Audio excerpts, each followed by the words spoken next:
Welcome to the Montgomery County Network for Education and Workforce ConnectED Summit. We appreciate everyone joining our efforts to improve the workforce pipeline for employers and opportunities for young adults seeking employment in Montgomery County. This webinar will be recorded. You may place any questions you have throughout the presentation into the chat. Time permitting, we will answer as many as we can at the end of each session. Answers to questions that aren't able to be provided today will be sent in a follow-up email to all participants.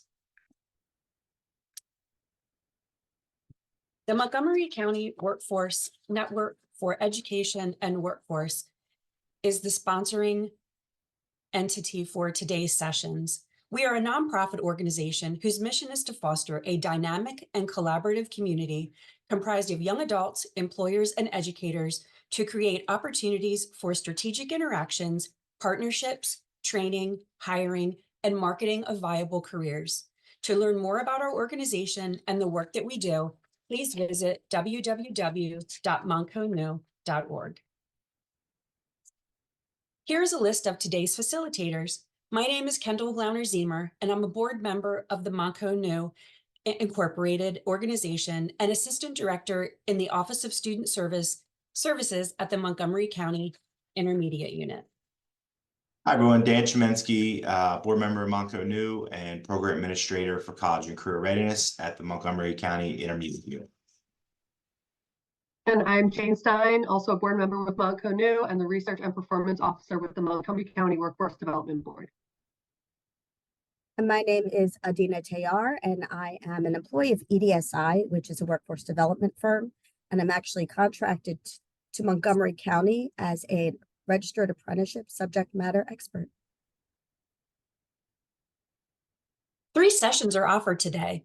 This session from 9 to 9:30 is focused on the audience of employers, and the topics are funding opportunities, learn and earn models that build your workforce pipeline, and resources to connect with schools and engage students by building interest in your industry and/or your company.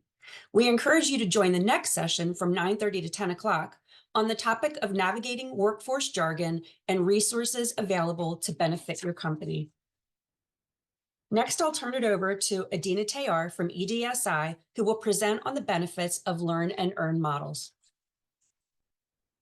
Good morning. It's great to be here with all of you. Please pardon my cold. I'm going to speak today mainly about registered apprenticeship and registered pre-apprenticeship.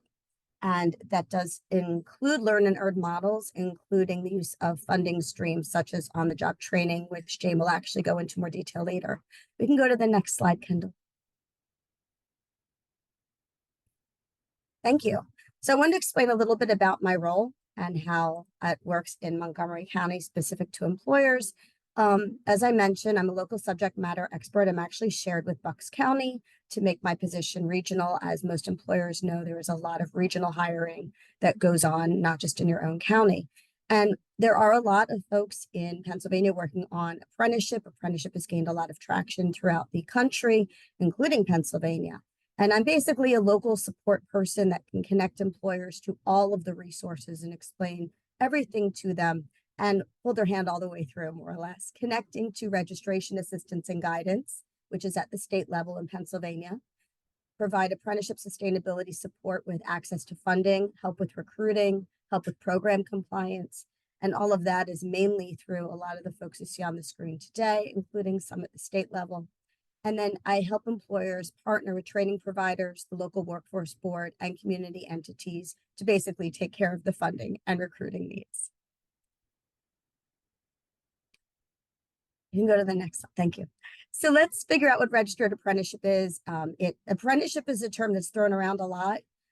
Any employer can call any position an apprenticeship, really, and it really harkens back to the trades. But today's registered apprenticeship, really the most important thing to know is when we talk about registered apprenticeship, we are talking about an employer's own training program meeting the state requirements of an apprenticeship program, which the next slide will show. This is about training your full-time employees. It prepares your employees for a position, even if they don't have the necessary skill set. It can be a brand new hire or an incumbent worker. It can be used to train a new person or upskill a person. There's a lot of employers facing mass retirement issues where they're having trouble finding people who already have the skills that they need, maybe career changers, or in this case, folks right out of high school, or maybe you're interviewing as a senior in high school. And registered apprenticeship is really the hallmark of the learn and earn model today, where you can hire somebody and through some funding support and the apprenticeship support provided by myself and the state, really integrate these programs into your training strategies. The next slide, please.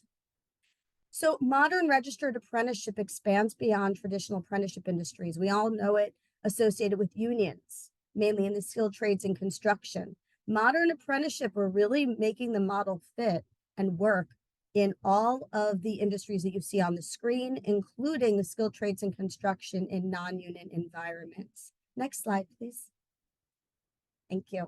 We have a lot of content today, folks, so pardon me going through it quickly. You will receive everything after the presentation. Registered apprenticeship guidelines. This is a really important part because anyone can run an apprenticeship, an employer. Honestly, you can create an apprenticeship program within your organization. If you want to be able to register it with the government and get the support that comes with that, the funding that comes with that, and in many ways, the status that comes with that, then you need to know what registration criteria are because it only fits certain occupations.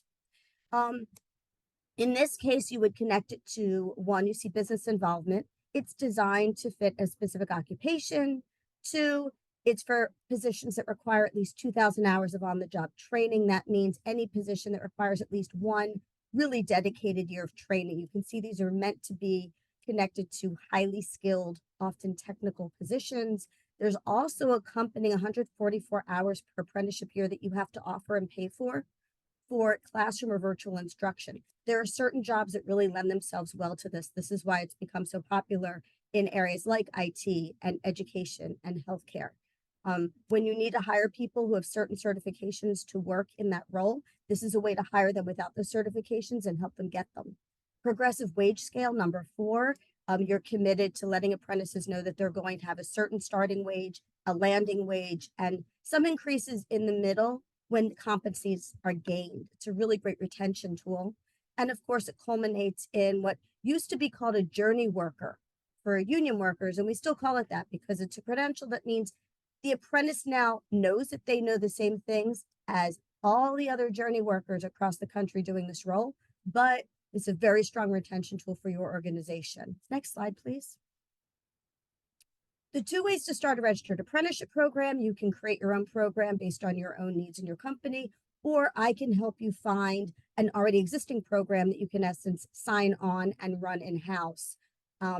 Both are great options. One is longer, one is shorter. It's always nice to have those options. Registered apprenticeship can partner with pre-apprenticeship, which is basically short-term grant-funded programs. We have a few in Montgomery County, one that Dan's going to speak about specifically in high school. And these can be for any age groups. Sometimes employers will create them. Sometimes they will just hire from them. That's a great way for us to also help train folks into roles that they might not already be ready for registered apprenticeship. Next slide, please. And what are ways that apprenticeship can benefit you? Some of the national statistics are in terms of retention. Over 90% of apprentices who complete their program within your organization stay. So even though they now can go anywhere else, they've already been trained by you and they've been there for a few years and they've really gotten into the fabric of your organization. There's an appreciation, they've created relationships. This has really been proven over time to also have a return on investment of over $1, like $1.50-ish per each dollar spent on an apprentice, simply because you are making that huge investment. Happy to have those conversations with anyone, and thanks for your time today. Thank you, Kendall.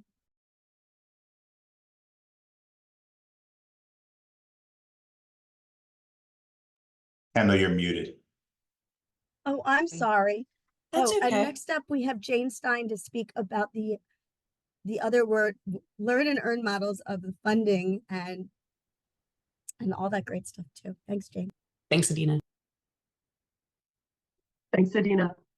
You actually stole my thunder there a little bit. I was going to say, here's some more available funding opportunities and all that great stuff. So same page.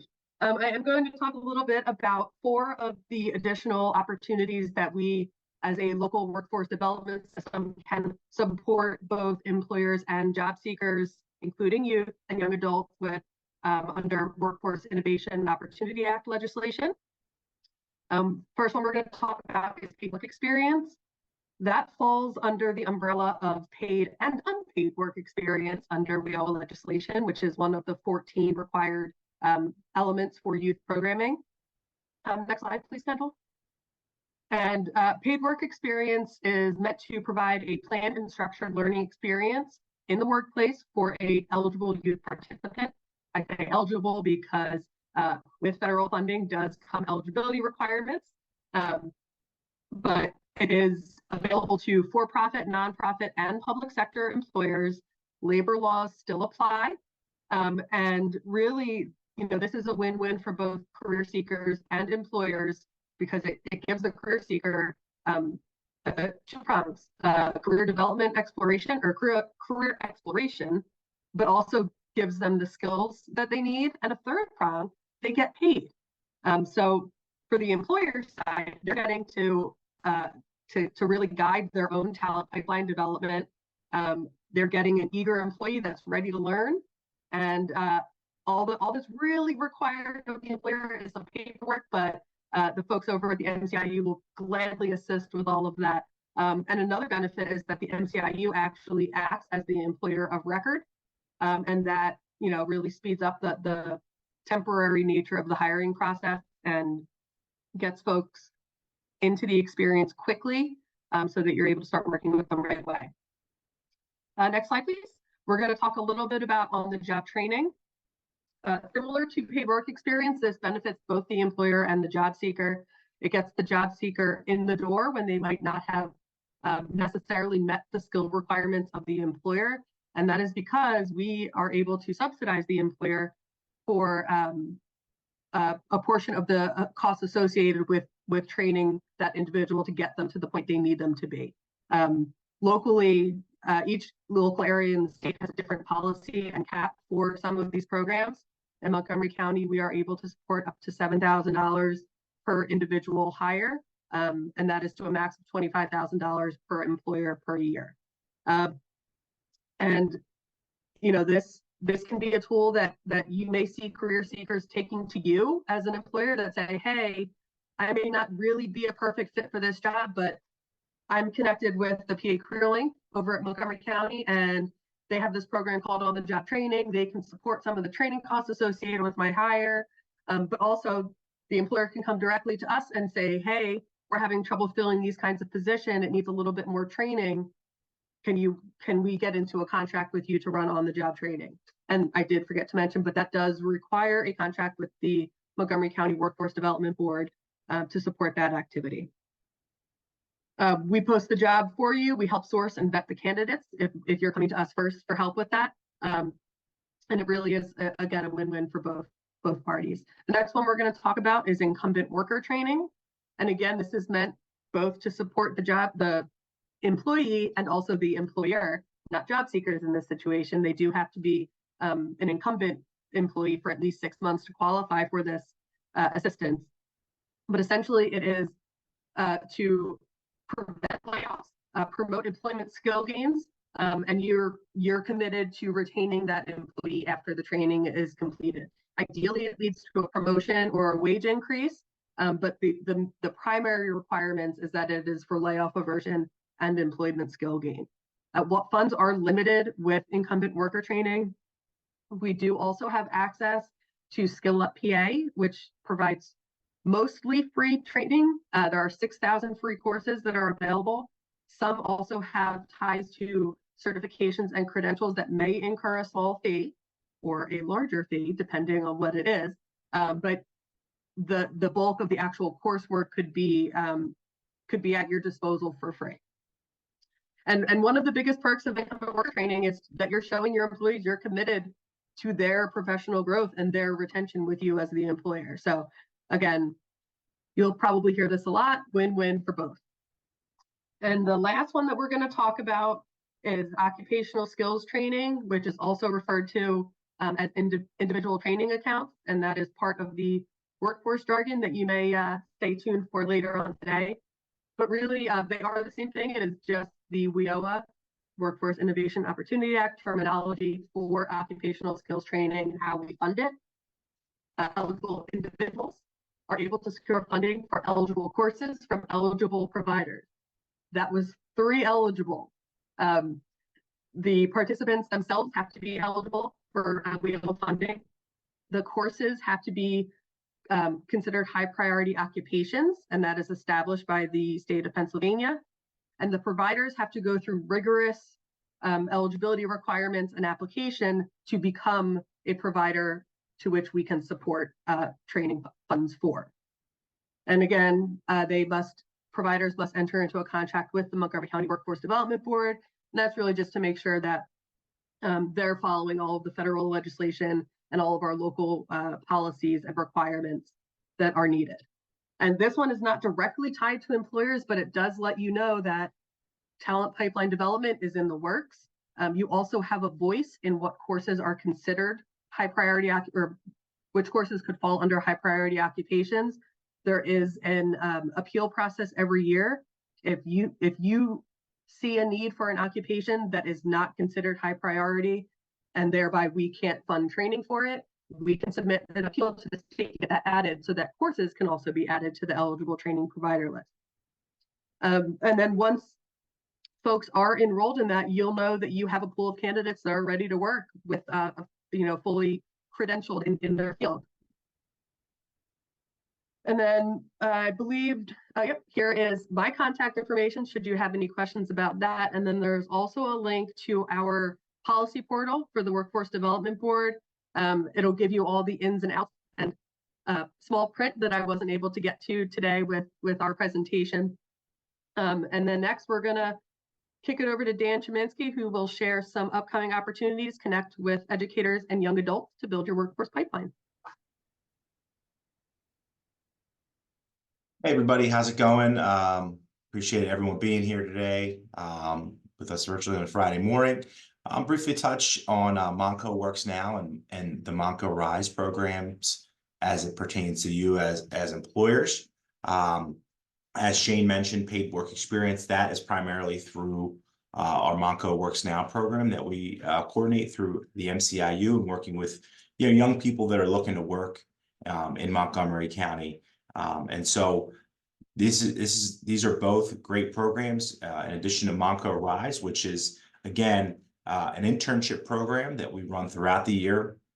And it's the great thing about this is you're getting young people that are looking to work, that are excited to work, and that are funded through the funding that are housed in both of these programs. So you're essentially getting that assistance to with you and your businesses, but in addition to you're helping develop a young person, helping develop their skills, and then potentially have someone in your pipeline right in your building that you could hire directly afterward or when they're done college if it's the Monco Rise program. So Sarah Hudson is the primary contact for both of these programs. Many of you have probably worked with Sarah in the past. She's outstanding. So just if you have any questions, if you haven't worked with her in the past, her contact information is there on the screen. Please reach out to her for more information. These are both great opportunities to cultivate your workforce pipeline and help develop the young talent in Montgomery County. This next program we'll talk about is new. And it's something that we're really excited about. It's called MCIU Career Connections, MCIU-CC. It's a new do-it-all website that will primarily work with connecting you, the employer, with educators in Montgomery County. It's a seamless sign-up process, very easy. Once you do sign up, you'll have the opportunity to connect with students and educators, and you'll have the option to host and participate in a wide range of work-based learning experiences. So what is that? That could be a way for you to sign up for their career fairs, host an industry tour, speak at the schools virtually or in person, or all the way up to hosting an intern or cooperative education opportunity or a job shadow. So all these things will be housed in there, and it's an easy way for you to communicate. You say, hey, I need, I know where that school is. School X, I don't know who to talk to over there. I want to get in that school. This is your way to do that. in addition to Monco Rise, Monco Works Now. All these things will be kind of Monco new information. All these things will be housed and linked on this one-stop shop. So you don't have to go searching, through multiple links and multiple old emails to find out where everything is or who to contact. Everything is going to be housed in this one spot. And so it's a great information hub for you and many programs and initiatives that we host throughout the year, with the goal of connecting you with your potential future employees. So that's a direct and intentional lead into my next slide here. So many of you or may or may not have attended the Monco New hiring event last year. The old flyer is up right there to bring back old good memories. It was very, very successful last year. We're going to run back the same concept that we had last year with connecting you with educators, but we're looking to bring students to the table this year. I know that was an ask last year from the employers in our follow-up data. So we're looking to bring some students on the spot for you to directly interview them on the day of as an aspect of the day. So this is a way for you to meet with those seniors that are looking to directly go into the workforce, and it's for you to meet them face to face at that March event. So we're excited about that. We had several young people hired directly and still working at those places of business from that event last year, which, if you may or may not remember, was resumes housed by the educators, and then a discussion and interviews were set up. So we'll still have that aspect of it. So it's a wider range of people we can hit, but we'll also have some students there as well, to be able to for you to be able to interview and talk to for those open positions at your company. So we're excited about that, and just stay tuned for more information regarding that March Monco New event. So we're excited about that, to get you connected with some potential workers going into the summer and hopefully the future. So that's all I have for this portion, and throw it back to Kendall here and to wrap up this portion. Thank you, Dan, Jane, and Adina. Great information, and you'll have their contact information in just a moment. We have come to the end of our first presentation. As mentioned before, this webinar is being recorded. The PowerPoint and any additional resources that were mentioned and presented in this session will be sent to anyone who registered and anyone who provides an email address in the chat. If you'd like to contact any one of the presenters that you heard today, our contact information is on the screen here. If you're interested in learning more about Monco New, our web address is there, as well as an opportunity to send an email to contact us at montconew.org. It does look like we have about 5 minutes left before our next session begins. If there are any questions in the chat, or if anyone would like to present a question, to place it in the chat now, and I think we have a minute or two to answer those. Kendall, there was one question from Amy. She said, how many employers and specific industries they're looking for opportunities in the building trades and the co-ops? I believe that was likely for Dan's portion of the presentation.